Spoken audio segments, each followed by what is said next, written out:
my big thing is that I really want people to take care of their taxidermy. So anytime someone's interested in that, I like to encourage them and provide as much information as possible. I'm an objects conservator at the National Park Service Harpers Ferry Center. So we are a service center for all of the National Park Service sites. If anyone has a project that they need work on, they can contact us to do the work, and we either go out to the sites and work out there, or they send their pieces to us. So I focus specifically on organic materials, so anything that was once living and is now dead. And the specialty that I bring to the National Park Service is that I think I'm the only conservator who has this kind of experience working on taxidermy and natural science collections. I've worked in natural science or in natural history museums throughout my career, and the very first piece of taxidermy I ever treated was back in 2006. So I've been interested in this topic for quite some time. So we're going to talk about what is taxidermy, a very general overview. How do you manage the hazards? What are the condition issues, and what to look out for before you start cleaning them? How to clean, and then preventive measures to prevent them from getting dirty in the first place. So the general taxidermy background. What is taxidermy? It technically is something that has a preserved skin. So that can be tanned or just preserved in some kind of way. We'll get more into that in a little bit. It must have an internal support. So there's definitely like the hand of a human in there kind of sculpting and making this kind of animal sculpture. You can see in these images of taxidermists working. And they must be posed in a lifelike pose.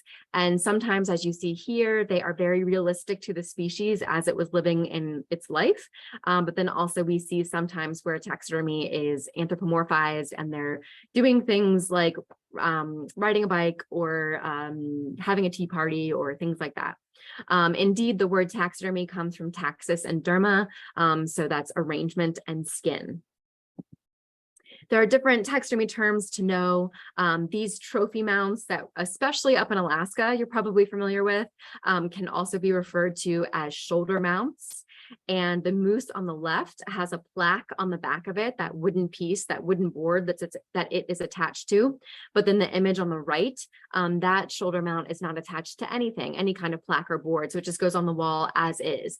But a lot of times I get asked by people who've never handled taxidermy what the back of it looks like. And you can see here that they have sealed off the mannequin or the internal components with that wooden board, and there's some hardware for hanging it up. These are full body mounts, so they feature the entire animal. Sometimes they're on a habitat base that has dried plant material or fake plant material to kind of mimic or replicate the actual scene where you might encounter this species. And then sometimes they're just regular plain display bases that are often made of wood that just make it look very eloquent or elegant, like we see in that perky kingfisher in the image on the right. There are also dioramas, and technically a diorama must include a background. So we consider dioramas to have a painted background and then a foreground of plant materials and taxidermy specimens. And then little trivia word, the point at which the background meets the foreground is called the tie-in. And you can tell we kind of consider like the better the diorama, the better tie-in, where you really can't tell where the painting ends and the real 3D objects begin. And then a lot of dioramas end up needing to be curved in order to really kind of make you believe that you're in this vast landscape.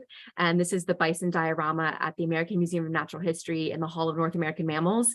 And there are bison that are painted on the very, like if you were looking at it full on, there are bison in the painting all the way on the right, and they seem normal. But when you actually stand in the diorama, it's so curved that the bison have to be painted in a certain way. They're kind of stretched out to compensate for that curve. So it's really cool to be inside of them. It's really fun.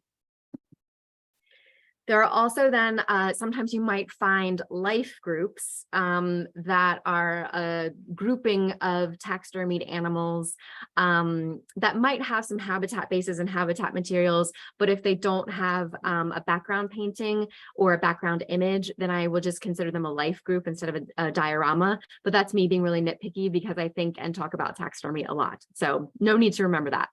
But you can tell in this image of this pelican chick that sometimes if taxidermy is removed from display, then you will see that it doesn't have a display base on it and you just see the metal wires coming out of the feet. So that's something to look out for because it's more difficult to then have in storage. Taxidermy is made to be displayed. That's the whole point of it, is to see the animal and understand the animal. But of course, sometimes that doesn't always work out. So we have them in storage. But if you have metal wires coming out, it's really great just to take a big plank of ethafoam and poke it through the ethafoam and store it like that instead of having it stored on its back or however. You want to store it in the way that it's meant to be displayed. In the configuration it's meant to be displayed, I should say. So briefly, how it's made. It's basically, that preserved skin that's mounted to an internal support. We often call the internal support a mannequin that represents or presents the animal in a lifelike pose. So the techniques have changed throughout history. The first ones were wooden forms where they just carved the wood to represent the animal carcass and then put the skin over top of it. We see that with the horses from the 1600s. Then after that was the stuffing technique, which is very unfortunate. Think of it like literally your stuffed teddy bears that you have as a child. But this does not always work. In fact, it never created lifelike animals. And this walrus that you see on the screen is a very good, it's my favorite example of this. This is at the Horniman Museum in England. And the taxidermist had never seen a walrus before. So this came back from an expedition and the guy was like, okay, well, I guess I'll just keep stuffing it. So he stuffed it until he could no longer. And in doing so, took out all of the folds in the skin or the creases that are, that's what walruses have. So this does not represent the species. In fact, it just looks like an inflated, perhaps a balloon of a walrus. But the Horniman Museum continues to display it like this because it's a good kind of anecdote on history and the history of explorations and expeditions and people coming back from these exotic lands and wanting to show what they found, but people not really knowing what something looked like. So you can still see that today. What we're going to look a little bit more into are the final three, and that's what you would typically encounter because these are the three methods that actually make a good taxidermy mount. So the first thing, though, is talking about skin preparation. The reason why you need to preserve it and prep it is to desiccate the skin to prevent feather and hair loss, to remove all of the fats and oils. You want to take that out to prevent it from putrefying. And you also want to prevent pest damage. And if you don't preserve it correctly, then eventually the oils that are just inherent in the skin will eventually leach out and they will cause fat burn, which makes the surface of the taxidermy oily, and it actually degrades the skin so that it starts to break apart. So to preserve it, you first want to scrape out all the flesh, all the fat, the muscles, the ligament, anything that's left on, and then you wash it or pickle it to degrease it. You apply a preservative or a tanning agent, and these can be chemicals. They could be things like arsenic soap, or even something today such as borax, which is what we use for small birds today. It could be a semi-tan, such as an alum tawed skin, or a full-on tan where you have cross-linking between chemicals and the skin. And that could be a vegetable tan, or today it's most likely chrome tanned. Once you have your preserved skin, there's the binding or wrapping method. And for this one, you create the muscles of the animal by binding or wrapping loose material. It's called many different things. Excelsior, sisal, or wood wool are the main things that you'll hear. And you can see it in the upper left-hand image, all that loose material. It's slivers of wood. So you gather it together. It's kind of like, what you would have in your Easter basket, that green plastic stuff, only made of wood. So you gather it together and you wrap it with twine or whatever you have, and you can add a little bit more or take away, but as you wrap it, you can make it start to look like the muscles. And so the image on the bottom left, you see the carcass of the bird on the bottom, and then right above it is a wrapped body that mimics the muscles, the shape, the size of that bird. And it's really helpful if you can actually incorporate wood or bone or metal pieces inside to give to give it a little bit more structure. And that's what you see in the image in the middle. The top image, you see all those different components coming together in that drawing or illustration. And then right below it is the whatever that is, tiger, I can't remember, lion maybe, with the whole mannequin complete. And then on the right is my pitiful excuse for a little rat taxidermy, but you can see my kind of rat popsicle lying next to the skin, kind of ready to go inside and create the body. The next method is the hollow cast method, and this was made popular by someone named Carl Akeley. He's considered the father of modern taxidermy, and he really brought in sculptural elements to this. You can see in image number 1 that the animal's form is sculpted using real measurements from the carcass, sometimes by incorporating bones and actual original material. But then from that, you make a mold from plaster. And then in image number 3, you cast the mold by building up layers of mache. And that can be literally, adhesive and paper material. It could be fiberglass. It could be plaster and pieces of burlap, just kind of layered on top of each other. So many different things. And then in number 4, you're putting both of those pieces together. Image number 5, kind of finishing the seams, sculpting wherever there needs to be a little bit more sculpting, perhaps adding more kind of workable clay to the face to make, a little bit more saggy areas or creases in the skin, or building up the eyes or the nose. And then finally in number 6, that's when they're mounting the skin over top. And often it was glued on, nailed, sewn, mostly sewn, like you can see the incision in the belly of most animals. And you'll notice that for this one, I'm referring it to, it's mounted, taxidermy mount. So we don't call them stuffed animals, because as you can tell, like, this is not a stuffed animal. And in fact, if you want to be rude to a taxidermist, you would refer to it as stuffed animals, because they're not. When someone says stuffed, they think back to that walrus, and this clearly does not look like that walrus. But what's really great about this hollow technique is also not only does it look better, but it also means that the mounts are lightweight, so they're easier to move and to transport. And that's good, because as the skin ages, it becomes dry and brittle. And the more that you have to move something, the more likely you might have some cracking or splitting, especially if the mannequin is very rigid and heavy. It just can create some condition issues. And then today, if you're working with a commercial taxidermist, you would most likely find a polyurethane foam. And these are mass produced for commonly hunted animals that we're allowed to hunt in North America. So some, like the taxidermy supply company where you would buy this, someone there has already made a mold of what these animals typically look like the beaver on the left. So they might have a couple different sizes. So they make that master mold of it, and then they cast it by injecting or shooting in polyurethane foam that then expands to fill the mold. So these can be nice because they can be different densities. They're very easy to carve. So if your actual animal is a little bit smaller than what you've purchased, then you can very easily carve it away. However, polyurethane foam is not an archival foam.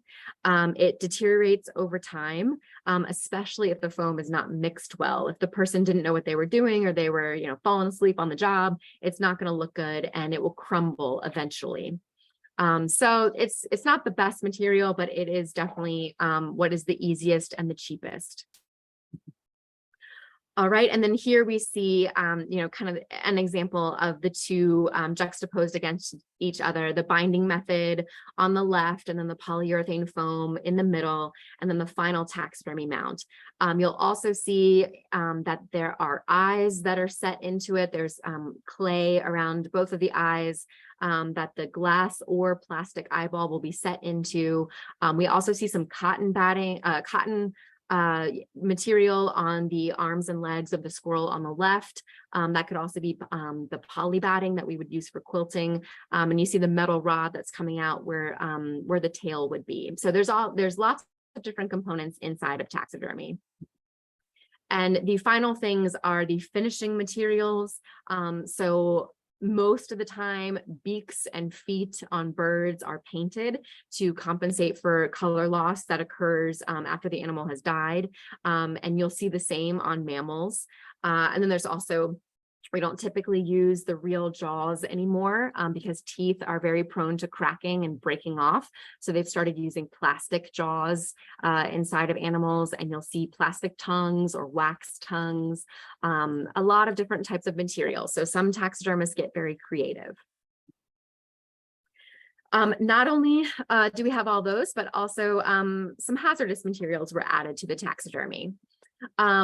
Arsenic soap is something that they started adding around probably the end of the 1700s. The first published instance of using arsenic soap was in the beginning of the 1800s. So it's probably used a little bit before then, but it was a game changer for taxidermy. Prior to this, they would just be eaten to smithereens by pests, and it just really it made it very difficult for taxidermy kind of to exist in homes or on display. Arsenic was not necessarily a weird thing to be using at the time. It was ingested by women and men for youth and beauty and for their skin during the Victorian era. So like a little bit later than after it was first published. It was also used in the textile, wallpaper, and artificial flower industry as a dye. So you might have, it's called Scheele's green, which is a certain dye used in textiles. So there's some really beautiful green dresses that are from the time period that are actually from an arsenic-based dye. So you have to be careful for those. But when we're talking about taxidermy, it was mixed into a slurry that was then applied using a variety of different kind of materials. When you look up arsenic soap recipes, you will come up with so many. So probably each individual taxidermist had their own recipe that they would use that was like suitable for them. So we're never really sure what it is. But they would apply it to the inside of the skins before putting the skins over the mannequin. So I like to think of it as like little contained, arsenic nuggets kind of. But over time, the arsenic can kind of dry out, break down, and you might see it in different areas, which I'll get to in a second. So arsenic is a heavy metal.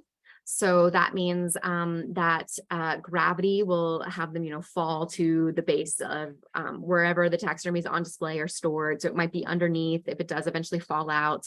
It would be around the seams or around the eyes or the feet or ears of the taxidermy. That's where you might see it come out.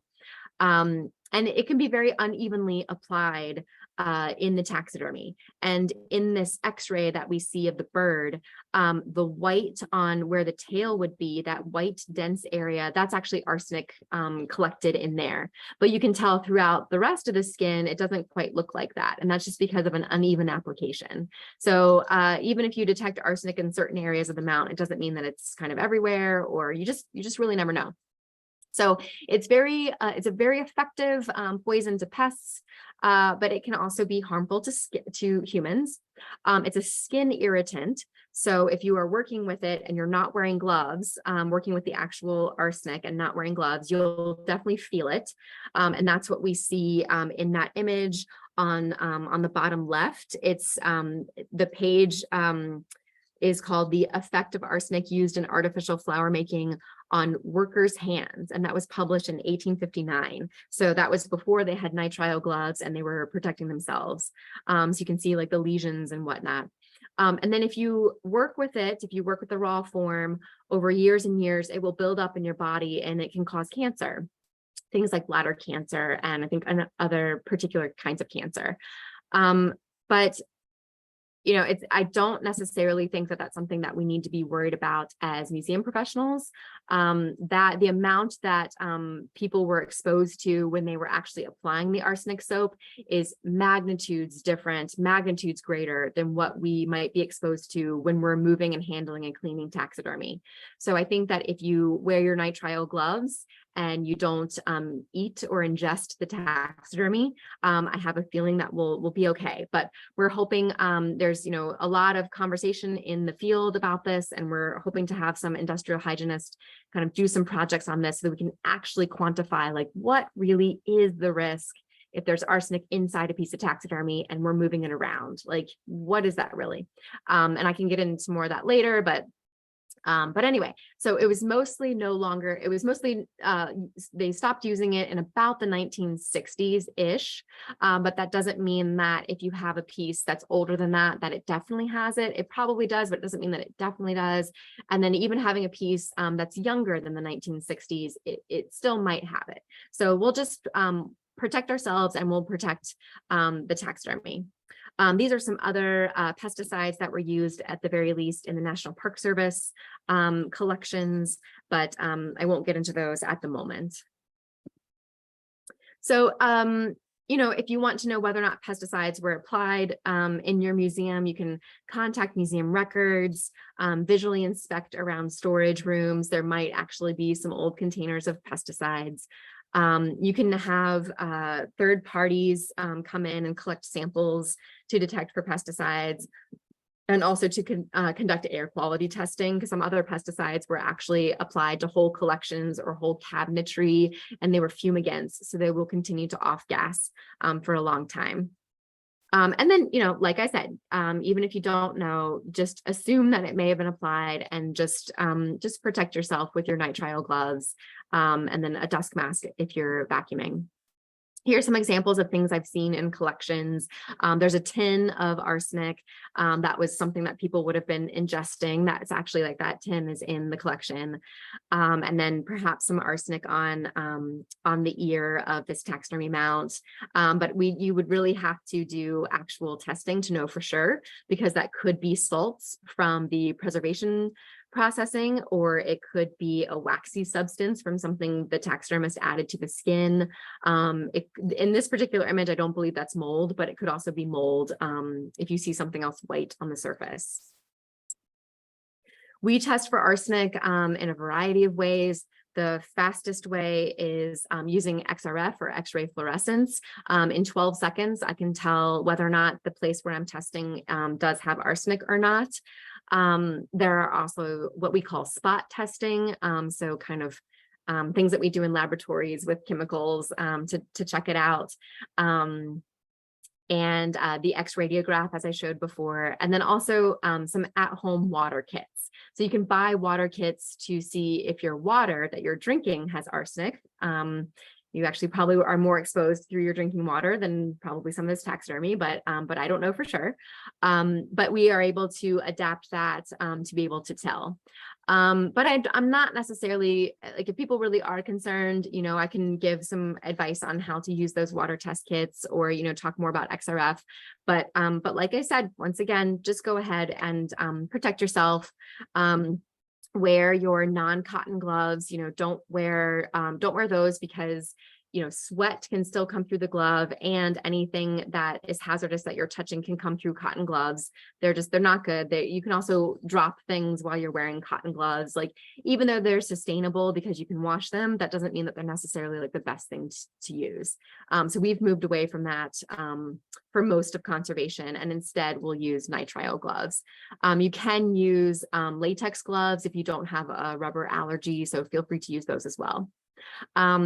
I will wear a particle mask or an N95 mask when I'm vacuuming, and that's because that is when things are getting swirled up into the air. That's when those heavy metals might actually be kind of like up in the air, where I might ingest them or breathe them in.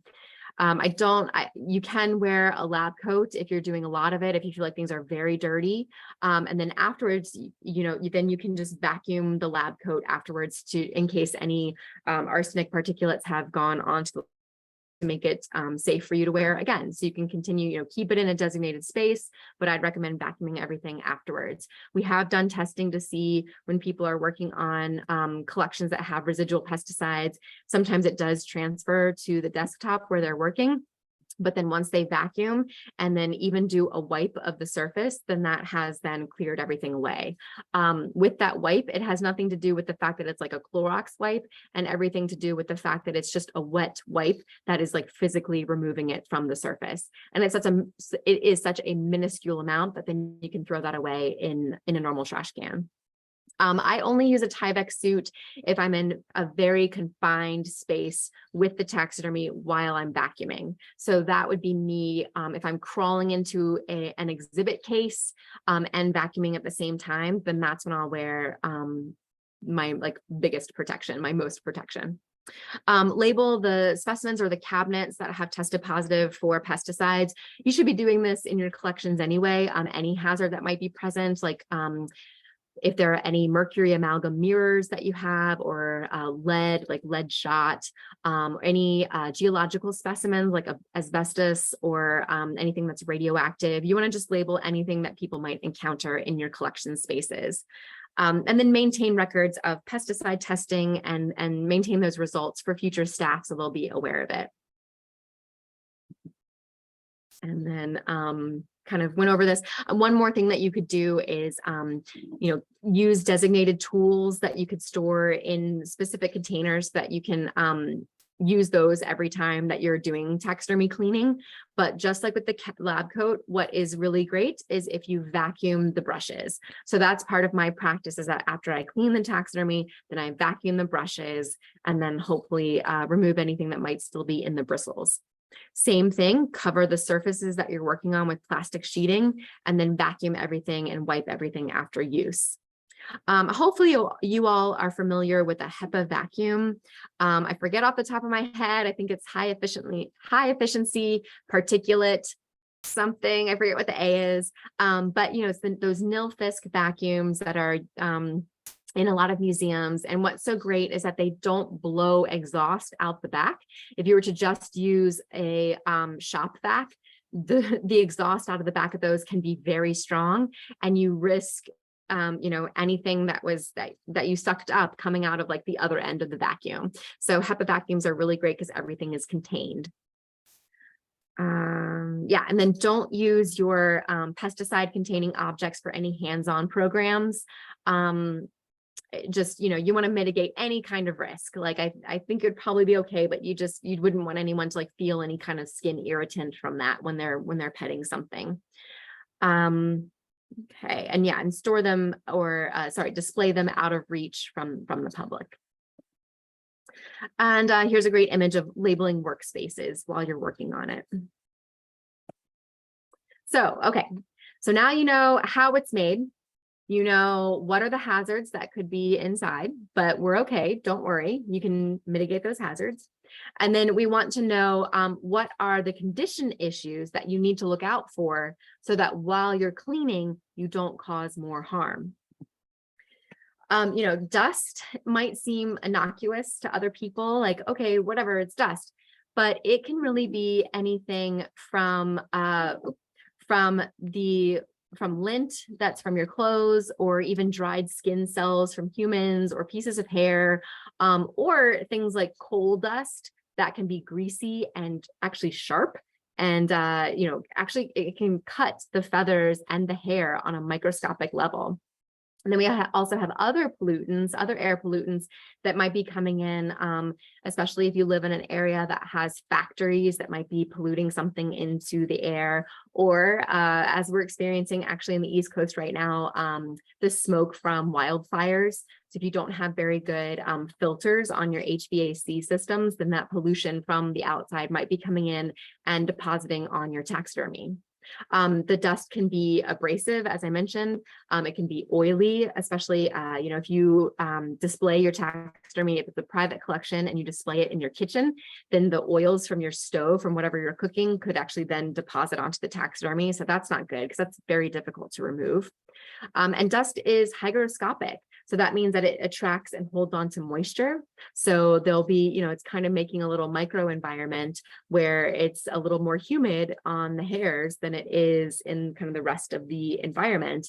And that can cause some damage perhaps down the road of maybe making the skin a little bit too moist and loosening it up. A thick accumulation of dust also can really distract from the perceived vitality of a specimen. And by that, I mean, it makes it look like crap. And that's bad because we want to, we want to respect the animal. We want to respect our collections. We want to do a good job of taking care of these. And even if taxidermy isn't something that you are particularly into, or even if you think that your taxidermy isn't very good, it still is a dead animal who like deserves our respect. Like we have gone through the trouble of mounting it and keeping it around, sometimes gone through the trouble of killing them for this purpose, 100 years ago or so, or whatever your collection history is. So let's go ahead and make it look the best that it can look.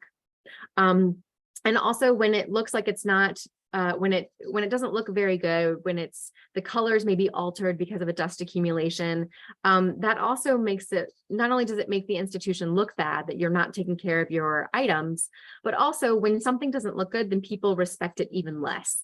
So, then they really will not want to, take care of it in the future or in perpetuity, or they won't want to do the preventive measures that need to be done in the building to really take care of it. So it's just good for it long-term in many different ways. When it gets very, very dusty and dirty, it requires more thorough cleaning that can introduce risk because you have to be more heavy-handed in your cleaning. But if you keep on top of your cleaning and you just do it as a routine type of treatment for it, then it requires less and less handling, and it introduces less risk to the object. Before you begin, you want to look for loose and unstable components that can detach or that you could crush.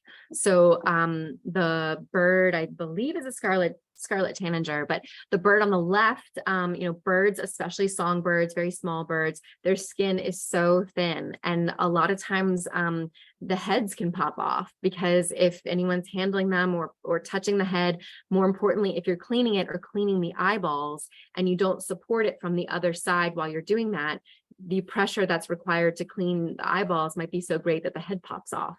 So you don't want that to happen.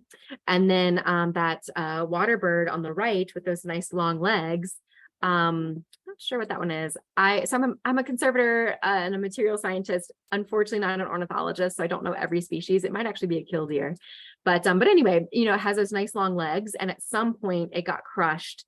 And, so those are really thin legs, really thin wires that are in there. And that's also a risk. Like you don't want to have the vacuum suction directly on top of it.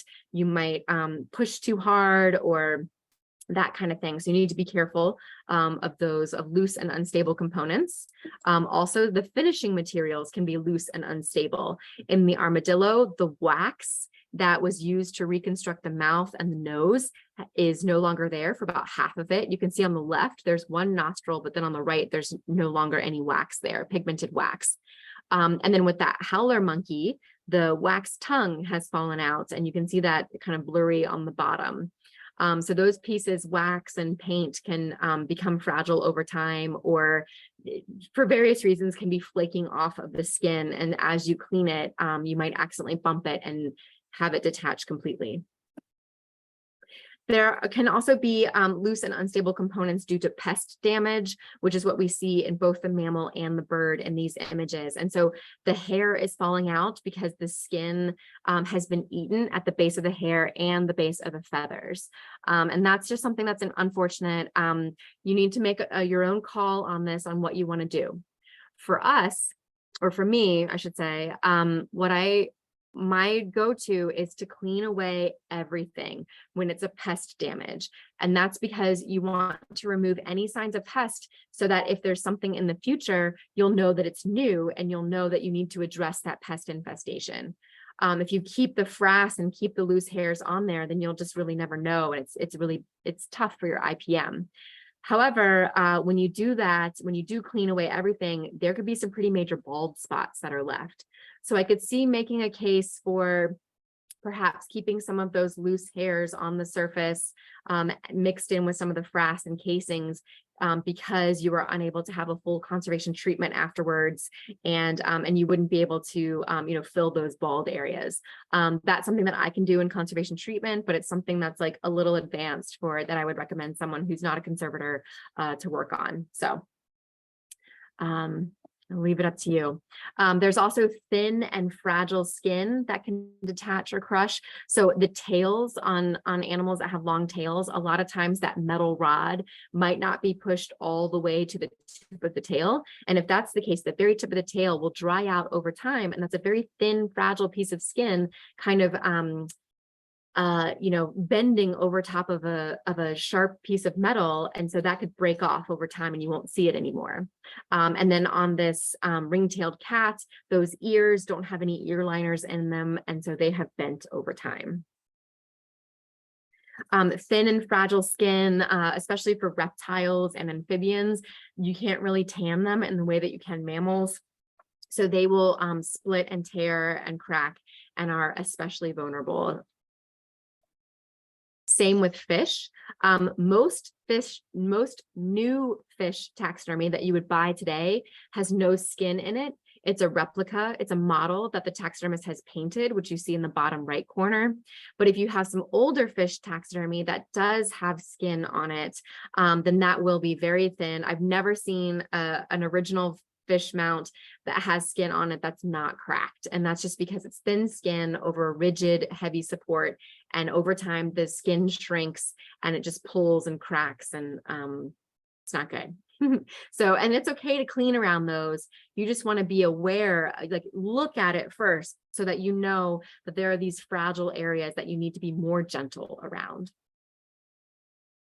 There's painted surfaces, as we mentioned, on this fish on the left. There's paint that's flaking off, but then the fish on the right has a sticky substance on the surface. That's probably oils leaching out from the skin. So you also would want to be aware of those areas and probably avoid them as much as you can.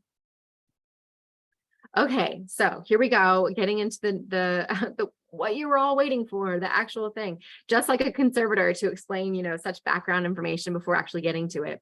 But okay, so first you want to prepare your workspace. So you check for items on you that might knock the specimens, like long necklaces or belts.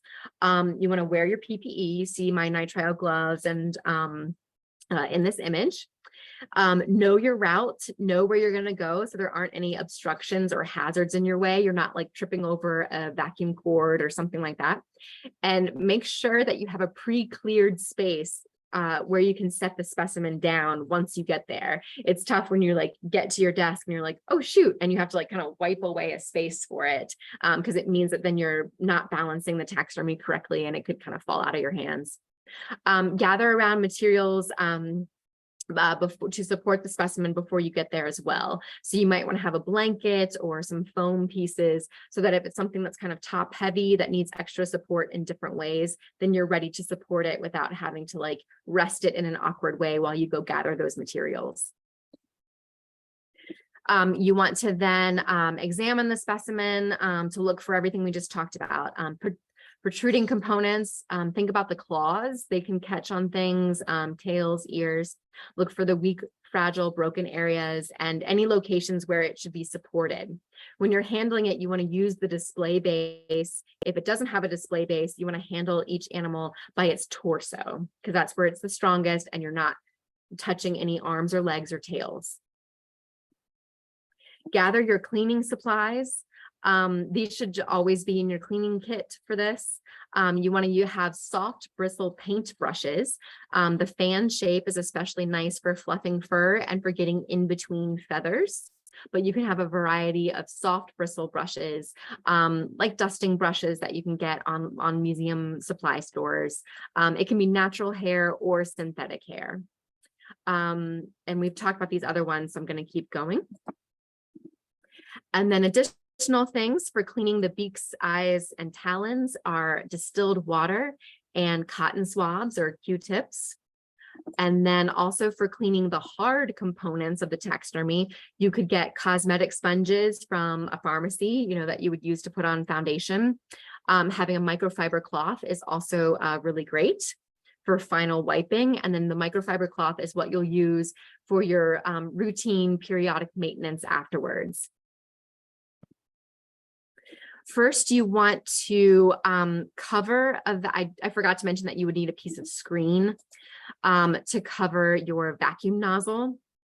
So first you want to cover the vacuum nozzle with a piece of flexible screen or maybe a layer of cheesecloth. And that's in case you do accidentally suck something up into the vacuum, you won't have to worry about never being able to find it again. So if there's like a big feather that comes loose, or I don't know, a talon that comes off, you'll be able to retrieve it. You want to turn on if you have a variable speed HEPA vacuum like the Nilfisk, you turn it on low suction or medium suction so that you're not, really getting a vacuum that's on high suction, really close to something that's kind of fragile. But don't worry, if you don't have one of those vacuums, you can create low suction just by holding the vacuum nozzle farther away from the taxidermy. And you want to position the nozzle parallel to the surface of the taxidermy at least an inch or two away.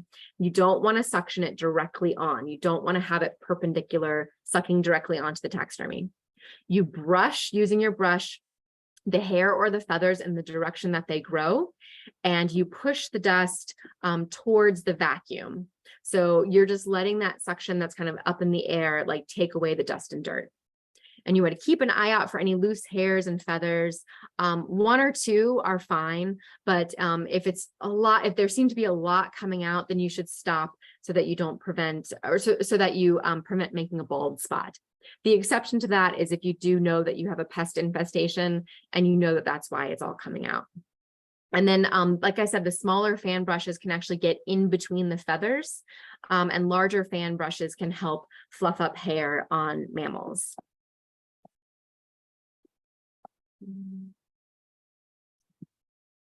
Yeah.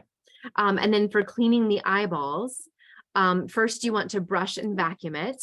And then you want to briefly dip your cotton swab into distilled water, tamp off any excess water to make sure that the swab isn't completely soaking, because you don't want so much water to get on the eye that then it drops down into the skin, because the eyelids on these animals are usually pretty fragile, and that skin can actually deteriorate from that water.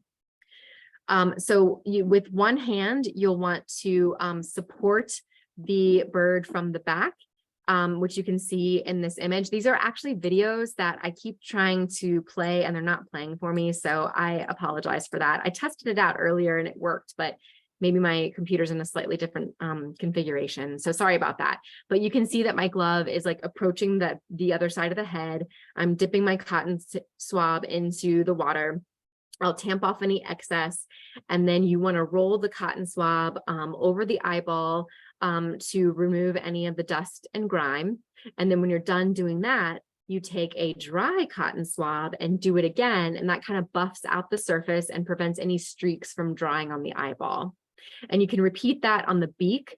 Just make sure it's not that the paint on the beak isn't flaking off. And you can also do that on the talons. And it's surprising how good this can make a piece of taxidermy look. It adds like a spark of life to the eyes, even if the rest of the mount is still dirty. So I highly recommend everyone going out there, find a piece of taxidermy and clean the eyeballs, because it's my favorite thing to do. It's very satisfying. And here you can see another example on a mammal. You can very clearly see in the image on the left that the nozzle of the vacuum is just farther away. It's parallel, and I'm brushing towards the vacuum. And then cleaning the eyeball, the cotton swab on the left is dirty, so that's what I got off during doing that clean, and the cotton swab on the right is just a clean one. And you can see some cracks in the skin around the eyeball on the mammal, so I definitely avoided those areas, making sure, if I accidentally poked them with the cotton swab, there's a chance that I could have broken off a little bit of skin from that. And then the final thing for this is cleaning the antlers, horns, and the wooden bases. First, once again, do a brush and vacuum. That's what I always start with. It's good to get off the loose particulates first. And then you can wipe it with that cosmetic sponge, using one hand to hold the mount if needed, and then the other hand to wipe the sponge in one direction using some even pressure. And if you have antlers, you could even use the cotton swabs that are dipped in distilled water to really clean the antlers a little bit more. But I don't really recommend doing any more wet cleaning on the rest of the mounts. Further cleaning can be done, especially on animals that don't have thick hair. Sometimes it's better to use a more of a stiff bristle paintbrush, like a stippling brush, if anyone's familiar with artist supplies. So it's not anything like a Brillo pad or anything that has metal bristles. It still is synthetic or natural brushes, but it'll be a little bit stiffer, and that will help you get into certain crevices around the mount, or if the hair or feathers really are stable, then you can kind of like move them around a little bit more with your brushes and really fluff them up and kind of really get in there. But if it's fragile, of course, don't do that. For habitat bases and the dioramas or life groups, you only want to brush vacuum if all those components are stable, because dried plant material, of course, can be very unstable. One thing that you could do that I don't have a picture of is use a very gentle air puffer. The puffers that you would use for cleaning camera lenses, they look like a big rubber bulb, and then they have like a spout coming out one side, and that air puff can be very, very, very gentle, surprisingly, and you can really control the amount of puff that comes out of it. So sometimes if it's something very fragile, I can ever so slightly use a gentle puff and be able to get off the noticeable amount of dust without ever having to touch it with a brush.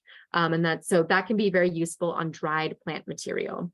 Or if you have any pinned insects, you could try it on that too. And then these are soot sponges that are specifically made to remove smoke residue. So anytime that there's been a house that has been damaged, it has a fire in it, so fire damage, and there's a bunch of smoke and soot, there's a bunch of soot that has been deposited on things. This is what professional cleaning companies will come in with and clean that. And you might find those helpful on some of the harder surfaces as well. And then the image on the left, you see me using a microfiber cloth to wipe down a final wipe on the antlers, but you can even use that to gently wipe your bird mounts and your mammal mounts, especially if you do that on a routine basis, maybe every couple months. Check them out and see if you notice any specks of dust. Use the microfiber cloth to gently wipe them off in the direction the hair or the feathers grow. So you can remove that without having to get out your brush and vacuum. Just because getting out the brush and vacuum every single time, you once again like introduce a little bit more risk, because you'll have to handle it a little bit more. It just, when it's a little bit more of a production, it just gets a little bit like riskier. So if you're able to keep on top of it and just wipe it with a microfiber cloth and remove it, and that's actually better for the specimen. For a lot of objects, I use my microfiber cleaning cloths for a lot of museum objects. And then when you're finished cleaning, vacuum all of your brushes, all the surfaces, wipe with a wet disposable cloth like a Lysol wipe. If you want to reuse that plastic, if it's like your designated cleaning plastic to put on surfaces, fold it in on yourself and save it in on it itself and save it in a designated container for future use. Throw away any of the sponges or wipes in a designated trash bag. Mostly I say designated just because of the arsenic, but I actually, I've just been talking to some conservators lately, and they've had their health and safety officers look at their cleaning materials afterwards, and there was such a minuscule amount of residual pesticide on them that they said, no, don't worry about it. Don't throw it away as hazardous material. That can be very expensive. So you only want to throw it away as hazardous material if it truly is. So that's why we say that. Throw away your nitrile gloves if needed. If it's a piece of taxidermy that does not have pesticide on it, then I would not throw away my gloves. I might wipe them off, vacuum them, wipe them, and then keep them for another use. But that's another, just a sustainability thing. Nitrile gloves are still plastic gloves, so I don't necessarily want to only use them once and then throw them away just for the environmental impacts. Hopefully I'm not giving too many weird tips. Okay, things to look out for. I do not recommend using any wet methods to clean unless you really truly consult with someone on it. You risk doing things like having this matted moose ear. The ear on the right was cleaned by someone who used too much water on it and then didn't dry it periodically and methodically. And so over time, as soon as the hair dried, it dried curly, and you can tell it does not match the ear on the left. And so then when I went back to kind of finish this cleaning job and looked at it, it actually took me a long time to try to correct that. And I never did get it to look exactly like the left ear. So, excuse me, I just don't, there's so many issues that I just don't feel comfortable over like a 1 hour webinar talking about that. But if you ever get a chance to attend like an in-person cleaning class for those methods, like that's a much better way to go, because there's a lot more things to look out for, including just knowing different specimens. Definitely be aware of this, since y'all are located in, many of you are located in Alaska. There are hollow hairs on some animals. So animals from cold climates like bighorn sheep, caribou, the butts of pronghorn antelope, and then some other mammals too have hollow hairs that have a space in between that helps them stay insulated in these cold climates. However, those hairs can be very brittle once they are on taxidermy mounts, and they're kind of like straws, where if you hit them from the side, they're very easy to bend, and then they don't bounce back. They break like that. And so I've seen it where someone puts their hand on a historic mount of a ram, and when they move their hand away, there was still an imprint of the hand on there, and there's nothing that we could do about it in terms of like grooming it back. Like it just was what it was. So test, if it's one of those animals that I've mentioned, carefully test a small discrete area first before you proceed. And then just be aware that some areas might be more fragile than others. So even if one area looks good, another area might not be. And then preventive, I know that it's the top of the hour, so I will go through this pretty quickly. I know we got started a little late, so I'm hoping maybe you'll be able to stay on a couple more minutes. How to store it in enclosed cabinets to prevent dust from getting on there. We've talked about storing it in the original position. So if it is a trophy mount, it's best to store it hung up in your storage facility. If you must, then you can, lay it down, but it's best to store it up. Use additional support such as Ethifoam if you need to. And you can cover it with plastic or Tyvek for protection as a dust cover, but just be careful not to have it resting on the tips of ears or on other locations, because you might crush the hair, especially if it's a hollowed hair mammal. Then there also might be static from that dust cover that might actually cause the hairs to kind of like pop off. So I actually tend to not cover animals in storage and recommend that. Just kind of like, if you know that your storage space is not very dusty, and if there aren't any water pipes overhead that would risk, raining down on taxidermy in a water event, then you might be okay not having a dust cloth. Let's see. And I see, yeah, you should vacuum the room that they're stored in and the specimens immediately after any kind of like weird event that happens. So like during fire season, if you do have a lot of pollution coming in, if you notice an uptick in dust accumulation in these areas, then please do go in and clean everything, and including the, the floors and all of that, because that can blow up and get on your taxidermy. There's this website called Storage Techniques for Art, Science, and History, stashc.com. I'd recommend that for any examples on how to store different types of taxidermy.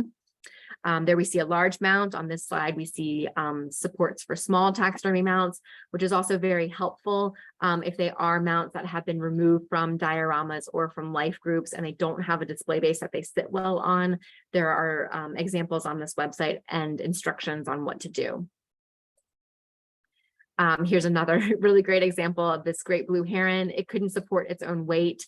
So my intern constructed this really great mount for it for storage while it's awaiting a little bit more conservation treatment and also awaiting a better display base to mount it to so it can actually stand on its own. And you want to avoid potentially wet areas. Don't store or display taxidermy in the basements where they could flood or where it's like super humid. Don't store things or display them under a pipe. Above the fireplace is a really popular place, of course, for taxidermy, but all of that smoke is going to go directly on it and it's not good. Don't store directly under a sprinkler. near windows or windowsills, and then in the kitchen or in a bathroom, which I know you all are museum folks, but just in case you have personal collections or anyone asks you about it, those are good tips. I like to say, don't forget about grandma or grandmothers. Anything that like a human would find comfortable, your taxidermy will also find comfortable. So like, we don't want to be in an attic where there's no regulation, like in the middle of the summer. And we don't want to be in a basement when it's super damp down there. We don't want to be, like above a fireplace or things like that. So think about that when you're thinking about where to store and display taxidermy.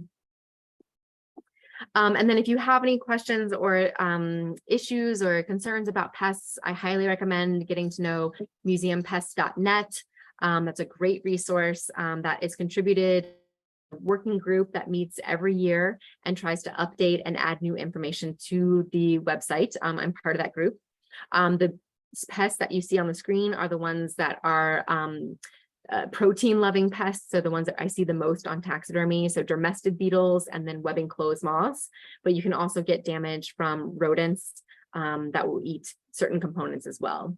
You want to look for shed skin casings and any disturbed feathers or hairs that can be signs of pest damage, and of course any frass. Additional resources, I did a webinar a few years ago on wet recovery of taxidermy. So if you do have some kind of water emergency, you could look to that. And that's available on the AIC and FAIC website. And then I also have, it's no longer upcoming. Sorry, I didn't fix that, but there is the 5th edition of the Basic Condition Reporting. It's put out by the Southeastern Registrars Association. It's a really great book that walks you through how to condition report for a wide variety of materials. And I wrote the chapter on taxidermy, which is only in the 5th edition. And finally, I leave you with this image of why cleaning is so important. This primate that was on display in a large museum that saw a lot of foot traffic.